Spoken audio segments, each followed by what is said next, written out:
Mr. Speaker, members of the National Assembly, Excellencies, fellow Swedes, dear friends. I want to begin by thanking Speaker Moon for his kind invitation to let me address the National Assembly of the Republic of Korea. I highly appreciate and value this opportunity to do so. And the timing, just a few days before we enter into a new decade, couldn't be better. As we approach the end of 2019, Sweden and the Republic of Korea are concluding a one-year-long celebration of 6 years of diplomatic relations. It has been a truly remarkable year for Swedish-Korean relations. In June earlier this year, we were very proud in Sweden to welcome President Moon to our country for the first ever Korean state visit to Sweden. And today, I'm honored to be the first Swedish Prime Minister to address your National Assembly. When President Moon addressed the Swedish Parliament, he focused on the concept of truth. The Republic of Korea has undergone a spectacular democratic and social transformation over the past 30 years. And I'm sure that that required a great deal of trust and, of course, hard work. Your journey from utter poverty and the ravages of war to becoming a leading democracy and one of the world's largest economies is an inspiration to everyone. And the concept of trust has also been fundamental to developing Sweden's social model, which has unleashed so much creativity and helped fulfill so many individual dreams.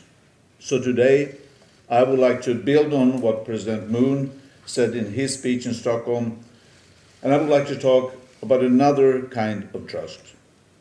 And that is the trust that comes from the knowledge that we together create the future, that tomorrow is shaped by the people of today.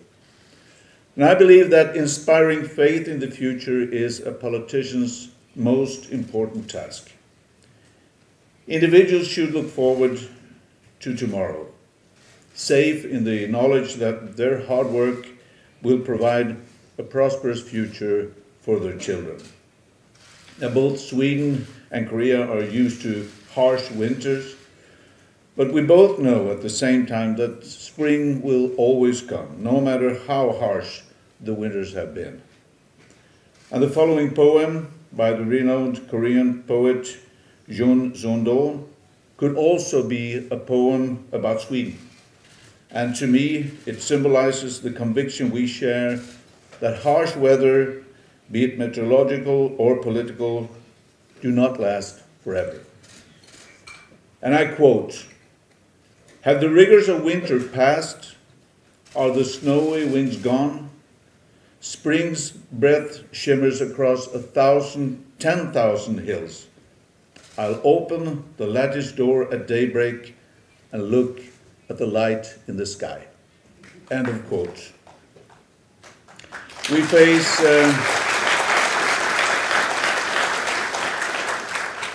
face many challenges today: the climate crisis, the threats to international peace and security, and growing inequality, just to mention a few.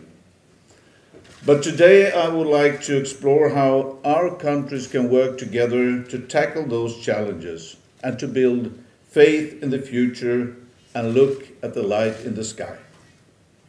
Mr. Speaker, National Assembly members, dear friends, I would like to begin with a good example of trust, and that is the trust between our two nations. Considering the huge distance between Stockholm and Seoul, you would be forgiven for asking how our relationship was able to grow so strong at all. And I believe the part of that answer can be found in our recent history, in our shared roots that are alive today. Less than 3 months after the outbreak of the Korean War, the Swedish Red Cross Hospital was established in Busan as the first foreign medical unit. During and after the war, more than 1,100 Swedish men and women served at the hospital, caring for more than 2 million patients. And you could say that was the start of our close relationship, but now we are connected in so many more ways. Some of the participants here today are a vivid testament to this growing affinity. And as I'm sure you are aware, in Sweden, Koreans are perceived as being very trendy and at the cutting edge. Your products, your design, your food, and not least your music are a source of inspiration to many people. We have an annual Korean Culture Festival in Stockholm. And it is no surprise that Korean literature was one of the main themes at Sweden's largest book fair earlier this year. And it goes both ways too. Tourism from your country to Sweden has doubled since 2010. In his speech in the Swedish Parliament on the 13th of December in the year 2000, shortly after receiving his Nobel Peace Prize, your late President Kim Dae-jung said, and I quote, "Korea and Sweden share the ideals of democracy, market economics, and social welfare. We are bound by the common aspiration to oppose war and nurture peace." End of quote. These very wise words rang true back then, and they still ring true today, almost 20 years later. We trust each other. We have the same ambitions. We both strive for democracy, peace and security, and free trade. We, the politicians, the businessmen, our citizens, we all learn from each other. And therefore we have every reason to look optimistically at the future, to trust our strong connection, to trust our ability to exceed every expectation and create an even stronger relationship in the future. Mr. Speaker, Assembly members, and dear friends, if people are to look forward to tomorrow, open that lattice door at daybreak and look at the light in the sky with faith in the future, security is key. In the early 1980s, when the nuclear threat was looming large and cooperation on disarmament risked grinding to a halt, the then Swedish Prime Minister Olof Palme, through the Independent Commission on Disarmament and Security Issues, launched the concept of common security. The idea underpinning this concept was simple, and yet it remains highly relevant today. And that is that states can no longer seek security at each other's expense. It can be obtained only through cooperative undertakings. And this is something I also strongly believe in. States must build security together in dialogue. And for Sweden, as a small nation, multilateralism and collaboration have been cornerstones of our foreign policy for decades. And this policy decision is a matter of trust. In the Republic of Korea, we can see a similar kind of commitment to and trust in multilateralism, democracy, human rights, and an open global economy. Both our countries understand that our prosperity and security are intimately linked to the prosperity and the security of other nations. And this common security, as envisaged by the Palme Commission, is achieved through cooperative undertakings like Sweden's participation in the Neutral Nations Supervisory Commission. As you know, Sweden was asked to join this NNSC following the Korean Armistice Agreement in 1953, and over the years almost 1,000 Swedes have served near Panmunjom in the demilitarized zone. In fact, our participation in the NNSC is one of Sweden's longest standing commitments to peace anywhere in the world. And with 3 missions on the Korean Peninsula, we will continue to offer our support also diplomatically. Now, the threat of nuclear weapons has been increasing against the background of a deteriorating international security environment.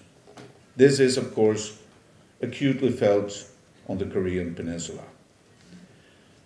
And that is one of the reasons why my government has identified concrete progress on nuclear disarmament as a top foreign and security policy priority. Given regional and global developments and the threat that nuclear weapons ultimately can pose to the whole humanity, I feel there can be few more urgent tasks.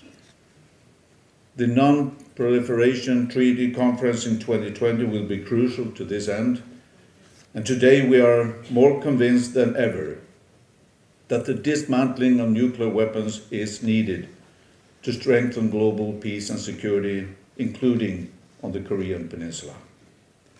We will remain committed to the advancement of peace and security on this peninsula, and we will continue to encourage dialogue and diplomacy in this regard. We will seek to continue working with the Republic of Korea on further developing our excellent bilateral relations and strengthening cooperation on global issues. It is as true today as it was in the early 1950s or the early 1980s that the only lasting security is common security.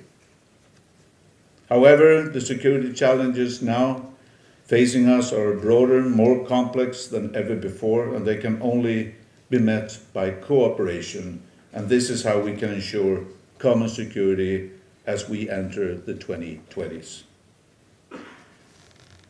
Finally, I would like to address the opportunity and the responsibility of our 2 countries to help tackle the climate crisis. I am convinced that our innovative and future-minded countries can pursue a just climate transition, boost our economies, and build faith in the future at the same time. We are regarded as 2 of the most innovative countries in the world, and the opening of a Korean startup center in Sweden next year is a testament to this. And Sweden's decision to become the world's first fossil-free welfare nation by 2045 is also connected to innovation. Of course, we have made this commitment with our children's future in mind, but also because it will create economic growth, long-term competitiveness, and new jobs. Because an industry's future competitiveness will be determined by how climate-friendly it is. And this is a good example of how we can take a challenge and turn that into an opportunity. With this in mind, I am pleased that the government of the Republic of Korea has joined the leadership group for industry transition that was launched by Sweden and India during the UN Climate Action Summit in September. So together we can join forces now, and we will join forces to accelerate the transition of heavy industry towards carbon neutrality. And I invite companies who have not yet joined us to please do so. And if we support our companies in producing the climate-smart innovation the entire world is crying for, we will strengthen our companies, boost the economy, and help tackle climate change all at the same time. And this is not only good for our 2 countries, it can be great for all of us, for the climate, all at the same time. Mr. Speaker, Assembly members, dear friends, we have had 60 years of diplomatic relations. We have had many reasons to celebrate and to be proud of the bonds between our countries that get stronger and deeper every year, every day. In every meeting of Swedish and Korean companies, in every student exchange, in every high-level visit. And therefore, as we approach a new year, a new decade, we should do so with even higher ambition to create a future we all look forward to build faith in the future, in a safer world, in a brighter tomorrow for all our citizens, our countries, and all the world. So, just as we have done over the past 60 years, Sweden and the Republic of Korea will embark on the next 60 years together. Thank you so much for listening.